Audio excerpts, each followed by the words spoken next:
di Damiano non riusciremo a dimenticarci mai, perché è un ragazzo giovane di 29 anni, ma che sapeva trasmettere a tutti noi una profondità nella lettura della vita e una serenità nel saperla affrontare in tutti i momenti, anche quando lui con grande consapevolezza sapeva del rischio che correva con questo intervento.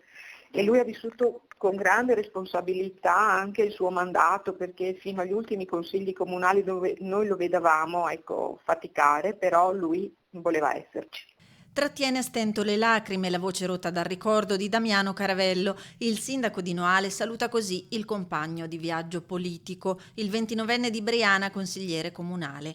Il giovane, che da sempre conviveva con una rara malattia al fegato, era stato sottoposto ad un trapianto a Padova che non è stato sufficiente a salvarlo. Negli ultimi mesi il calvario, con l'aggravamento delle sue condizioni, e nonostante fosse visibilmente affaticato, ci racconta il sindaco, non ha mai smesso di credere nella sua missione politica. Lui è sempre stato un ragazzo che ha coltivato nella sua parrocchia, nella sua vita personale, l'impegno prima sociale e l'impegno politico più bello, secondo me, più vero, quello che nasce proprio avendo coltivato prima una sensibilità sociale. Ed era un ragazzo anche preparato, perché insomma anche i suoi studi l'hanno aiutato.